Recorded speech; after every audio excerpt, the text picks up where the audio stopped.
أما بعد فأعوذ بالله من الشيطان الرجيم ألا بذكر الله تطمئن القلوب وقال سيدنا رسول الله صلى الله عليه وسلم ما عمل آدمي عملا أنجى له من عذاب الله من ذكر الله قيل يا رسول الله ولا الجهاد في سبيل الله قال ولا الجهاد في سبيل الله إلا أن يضرب بسيفه حتى ينقطع أو كما قال صلى الله تعالى عليه وسلم آمنت بالله صدق الله مولانا العلي العظيم وصدق رسوله النبي الكريم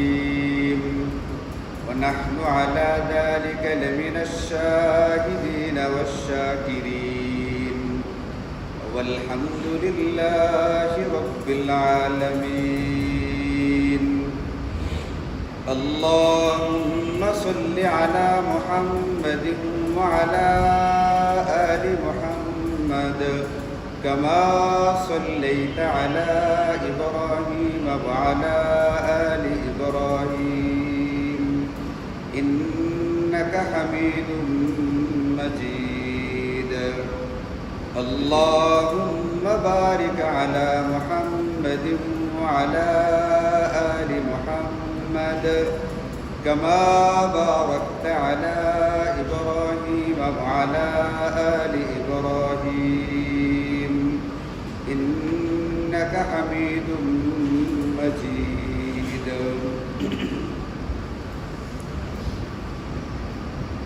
আমরা এই পৃথিবীতে চলতে গিয়া কখনো কখনো মানসিকভাবে বিপর্যস্ত বিধ্বস্ত হই। বিভিন্ন রকমের পেরেশানি, উদ্বেগ, উৎকণ্ঠা আমাদেরকে ঘিরে রাখে। ওই সময় মানুষগুলো অশান্ত, অস্থির হয়ে ওঠে। যদি এই মুহূর্তের একটা বাহ্যিক উদাহরণ দিই, এই যে আমাদের দেশের বর্তমানে তাপ প্রবাহ, তাপমাত্রা যেটা আছে, এটার কারণে আপনি দেখবেন কত মানুষ মানসিক দিক থেকে মারাত্মকভাবে বিপর্যয়ের শিকার হয়েছে। অতি অল্পতে রেগে যাচ্ছে, অতি অল্পতে অস্থির হচ্ছে, অশান্ত ভাব দেখাচ্ছে।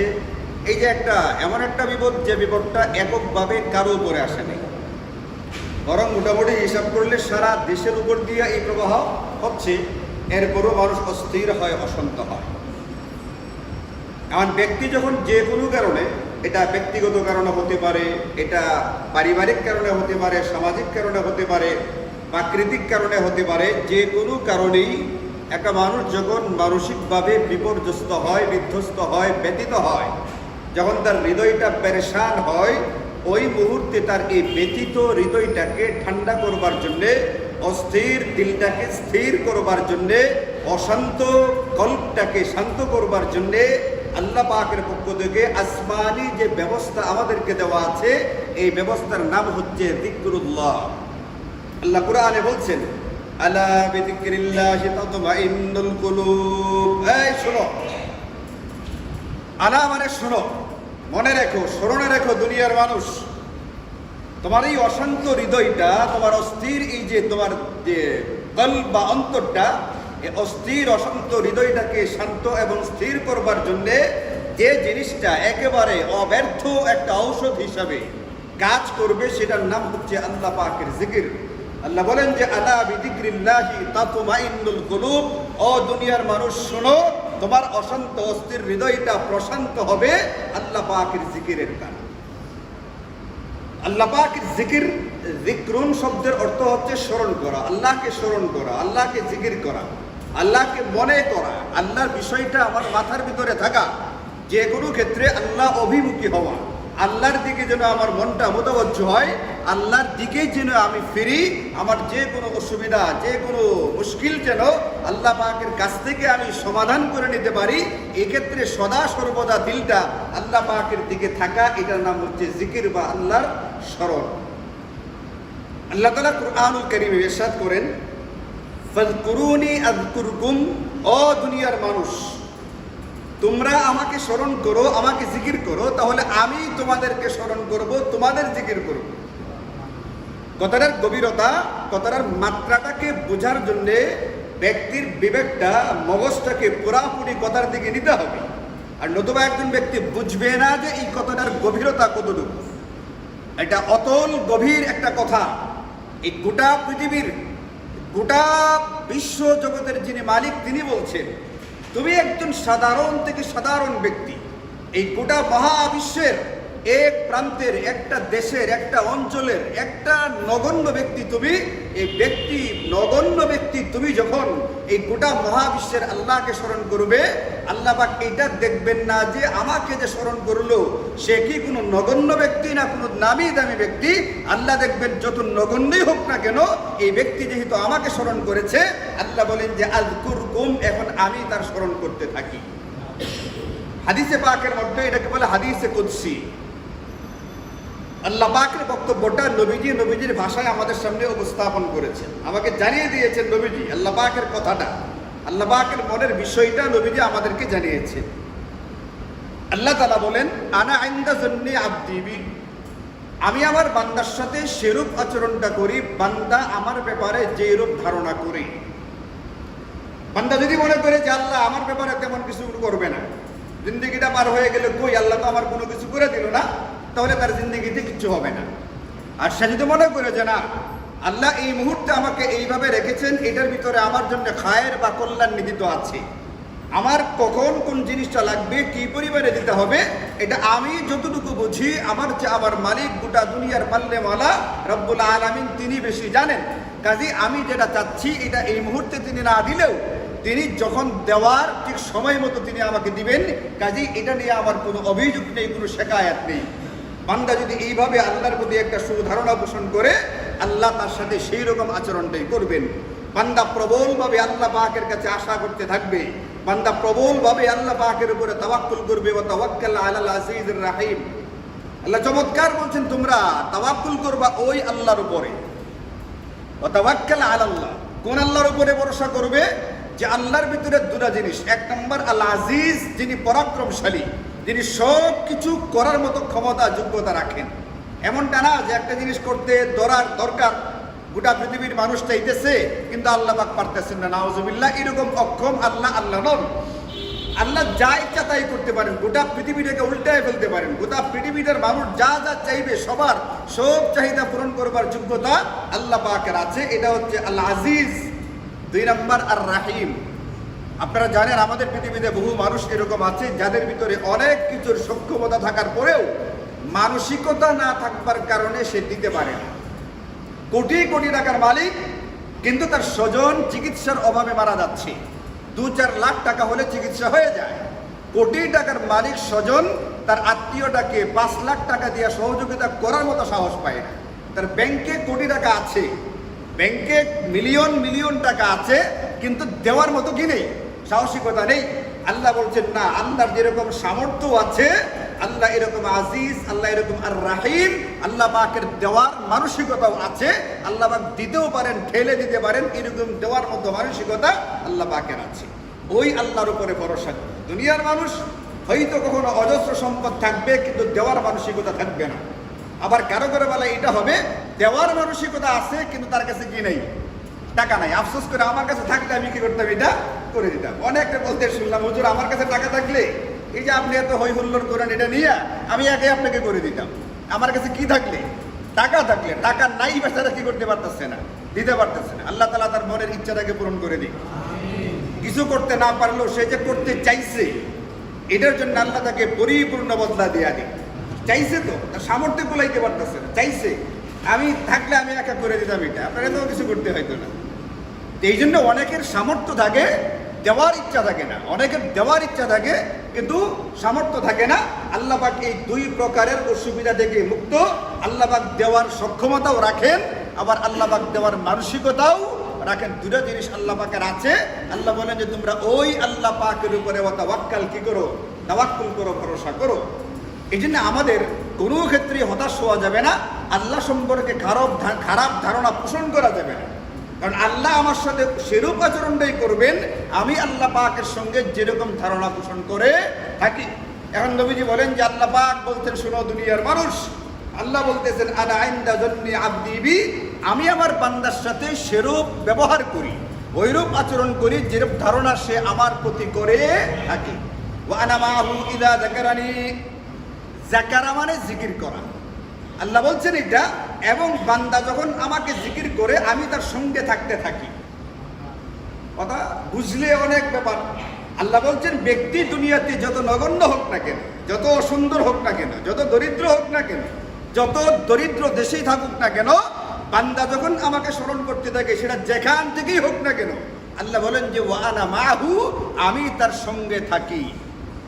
এমনকি সে যখন আমাকে স্মরণ করে সে তার মনে মনে, ওয়া ইন যাকারানি ফি নাফসিহি, সে যখন আমাকে তার মনে মনে স্মরণ করে, যাকারতুহু ফি নাফসি, আমিও তাকে আমার মধ্যে স্মরণ করতে থাকি। ওয়া ইন যাকারানি ফি মালাইন, যদি সে কোনো একটা সমাবেশে লোক বা মানুষের সামনে আমার কথা স্মরণ করে জিকির করে, আল্লাহ বলেন আমিও তাকে স্মরণ করি একাকী ভাবে না, আমি এমন এক মজমায়, এমন এক সমাবেশে ওই ব্যক্তির জিকির করতে থাকি, আলোচনা করতে থাকি, যে মজমাটা দুনিয়ার ওই মজমা যার সামনে সে আল্লাহ পাকের আলোচনা করে এর চেয়ে অনেক উত্তম হয়ে থাকে। আমি আপনাদের সামনে আলোচনা করছি আল্লাহ পাকের জিকির সম্পর্কে, এটা একটা মজমা, এটা একটা সমাবেশ, এখানে লোক লস্কর আছে, কিন্তু আল্লাহ পাক যখন জিকির করবেন, যাদের সামনে করবেন, তাদের যে মজমা, তাদের যে সমাবেশটা, আল্লাহ বলছেন এই মজমা থেকে সেই মজমাটা অনেক দামি। ওটা হচ্ছে কারা? ফেরেশতাদেরকে জমা করে আল্লাহ পাক বলেন, শোনো দুনিয়ার ফেরেশতারা, তোমরা তো বলেছিলে এইটা, আমি দুনিয়াতে মানুষ বানাতে যাচ্ছি, যে মানুষ দুনিয়াতে মারামারি, হানাহানি, কাটাকাটি করবে, আপনার ইবাদত বন্দেগি করবে না। এখন দেখো এই মানুষগুলো প্রচন্ড গরমের ভিতরেও জুমার নামাজ পড়বার জন্য মসজিদে যাচ্ছে।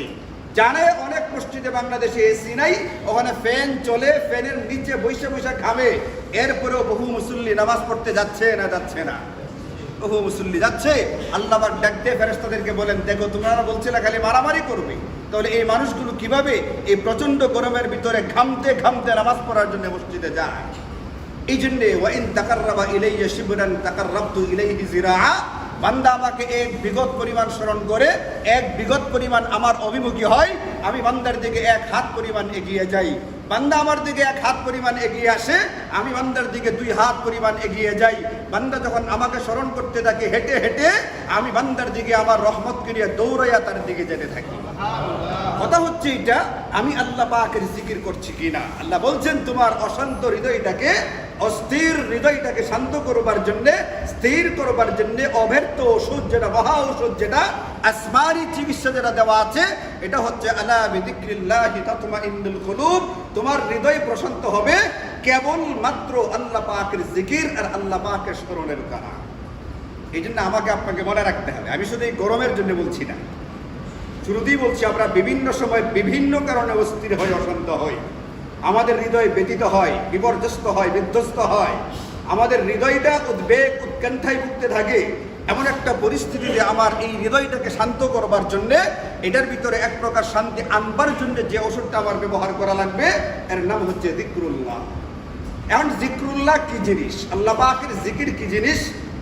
জিকিরের কথা বললেই আমরা যেটা বুঝে থাকি সাধারণভাবে, এটা হচ্ছে তাসবিহ নিয়ে একজনে পড়তেছে আল্লাহ আল্লাহ আল্লাহ, জিকির, লা ইলাহা ইল্লাল্লাহ এর জিকির করতেছে, এটা জিকির, এটা নিয়ে কোনো সন্দেহ নেই, এইগুলো আল্লাহ পাকের জিকির। কিন্তু জিকির শুধুমাত্র কোনো একটা আল্লাহর নাম জপার মধ্যে সীমাবদ্ধ না।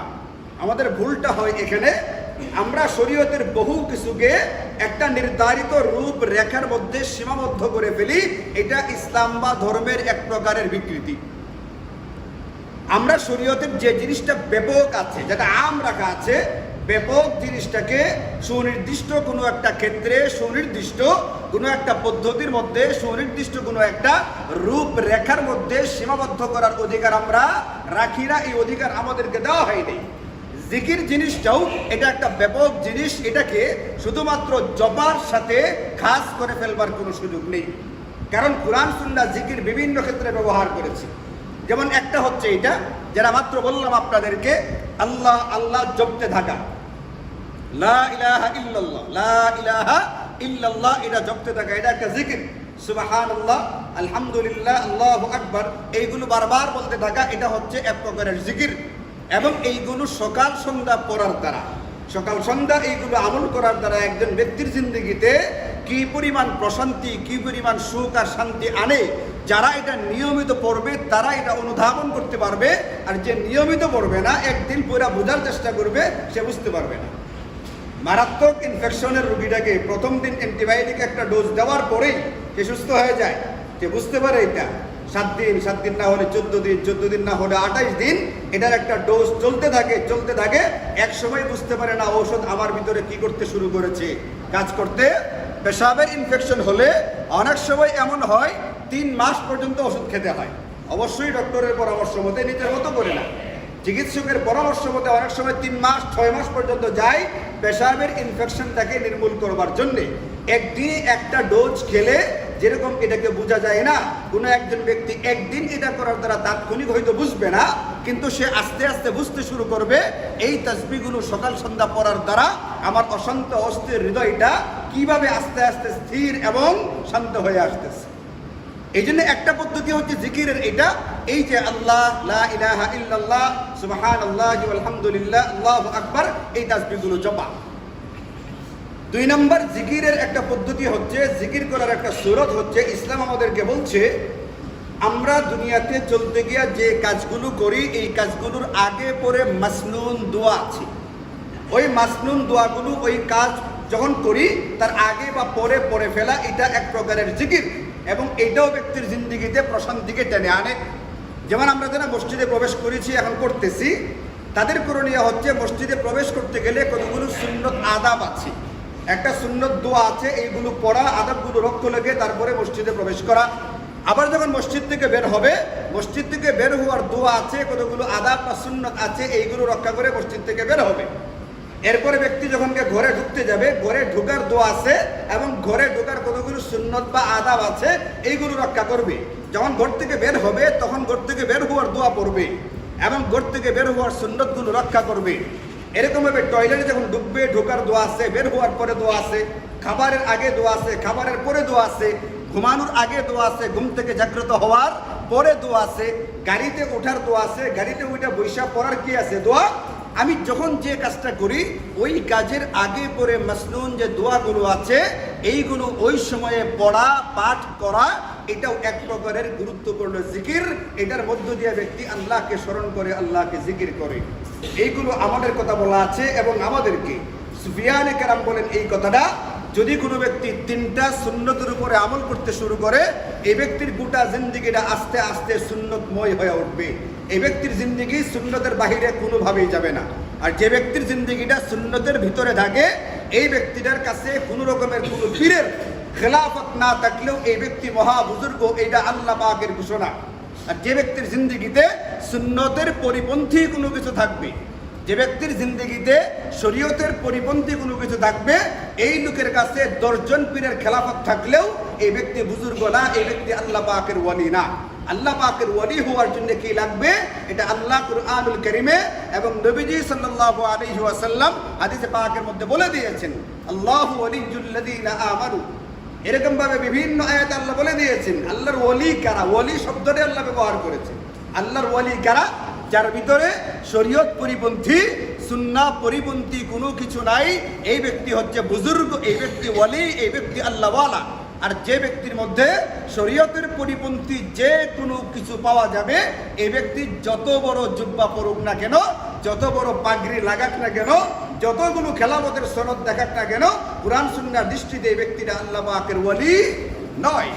এই জন্য মেরে ভাই, আমাদের 2 নম্বর জিকির করার যে পদ্ধতি সেটা হচ্ছে এটা, প্রত্যেকটা কাজের আগে পরে যে সুন্নতগুলো আছে এইগুলো গুরুত্ব দিয়ে আমল করার চেষ্টা করা। এখন কোনো ব্যক্তি যদি চায় যে কোনো একটা গুনাহের কাজ করবে, তাহলে সেটার আগে পরে কোনো দোয়া আছে কিনা? আসলে গুনাহের কাজ করার তো অনুমতিই নেই আমাদের মুসলমানদের জন্য। এক ব্যক্তি ঘুষ খাবে, ঘুষ, এখন ঘুষের টাকাটা নেওয়ার সময় বিসমিল্লাহ বলে টাকাটা নিচ্ছে, আপনি কি বলবেন সুন্নতের উপরে আমল করছে সে? কোনো গুনাহের কাজ আল্লাহর নামে করা জায়েজ নাই। যদি কোনো ব্যক্তি এটাকে বৈধ মনে করে, এই ব্যক্তির ঈমান থাকবে না, বেঈমান কাফের হবে। গুনাহের কাজ আল্লাহর নামে চলে না। সুতরাং ঘুষের টাকা নিতে গিয়ে বিসমিল্লাহ বলতে পারবে না, সুদের টাকা নিতে গিয়ে বিসমিল্লাহ বলতে পারবে না। যে কোনো রকমের গুনাহের কাজ করতে গিয়া এটার আগে পরে কোনো দোয়া তো দূরের কথা, গুনাহের কাজটা করার অনুমতি আমাদেরকে দেওয়া হয়নি। নবীজি বলছেন প্রত্যেকটা কাজের আগে পরে দোয়াগুলো করবা। কেন? কারণ আমাদেরকে আল্লাহ পাক বলে দিয়েছেন তোমার জন্য কোনো রকমের গুনাহের কাজ করার সুযোগই নেই। সুতরাং মুসলমান শুধুমাত্র সেই কাজগুলো করবে যে কাজগুলো তার জন্য করা শরীয়তে বৈধ আছে। এই জন্য আমরা আমাদের বৈধ কাজগুলোর আগে পরের দোয়াগুলো মনে করে গুরুত্ব দিয়ে পড়ার চেষ্টা করি। তাহলে আপনি মানসিক দিক থেকে প্রশান্তিতে থাকবেন, আপনার হৃদয় অশান্ত হবে না, শান্ত থাকবে, অস্থির হবে না, স্থির থাকবে। আর আপনি কথা বলতে পারেন, হুজুর একটা ব্যাপার হচ্ছে, আমরা অনেক সময় দেখি আল্লাহওয়ালা বুজুর্গ ব্যক্তিরা জিকির করে, আল্লাহ পাকের জিকির করে। আপনি বলতেছেন জিকির করলে শান্ত হয়, স্থির হয়, কিন্তু আল্লাহওয়ালা বুজুর্গ ব্যক্তিরাকে তো আমরা বিপদ আপদের মধ্যে পতিত হতে দেখি। এরকম হয় না? আল্লাহওয়ালা বুজুর্গ হসপিটালে ভর্তি হন না? আল্লাহওয়ালা বুজুর্গরাও তো ভর্তি হয়। এখানে একটু ভালোভাবে খেয়াল করতে হবে। আল্লাহ যে বলছেন আয়াতের ভিতরে, বলছেন যে আলা বিযিকরিল্লাহি তাতমাইন্নুল কুলুব, আল্লাহ পাকের জিকিরের দ্বারা ব্যক্তির অশান্ত অস্থির হৃদয়টা শান্ত এবং স্থির হবে। এখানে বাহ্যিক দেহটার কথা কিন্তু বলা হয়নি, বলা হয়েছে কুলুব মানে কল্ব এর বহুবচন, কাল্ব মানে অন্তর বা হৃদয়। এর মানে হচ্ছে একটা ব্যক্তি প্রচন্ড শারীরিকভাবে বাহ্যিকভাবে কষ্টের ভিতরে থাকতে পারে, কিন্তু মানসিক দিক থেকে ভেতর থেকে তার হৃদয়টা থাকবে স্থির এবং শান্ত। এবং ওটা হচ্ছে আসল প্রশান্তি, আসল স্থির। আমাদের দুনিয়াতে বহু মানুষ অভিনয় করে, অভিনয় মানে হচ্ছে সে ভিতর থেকে শান্তিতে নেই, কিন্তু মানুষের মাঝখানে নিজেকে দেখাইতেছে সে বিরাট আনন্দে আছে, বিরাট সুখে আছে। এরকম ভুরি ভুরি নজির আমাদের জানা আছে। যেহেতু মাসাইল জিজ্ঞেস করতে কাদের কাছে আসে? আমাদের কাছে আসে। বাহ্যিকভাবে বাইর থেকে কোনো ব্যক্তি বুঝবে না এই ব্যক্তিটা কোনো রকমের অশান্তি বা অসুখের ভিতরে আছে। মানুষ মনে করবে আহারে এ কি পরিমাণ সুখে আছে, আমার জিন্দিগির যদি এর মতো হইতো।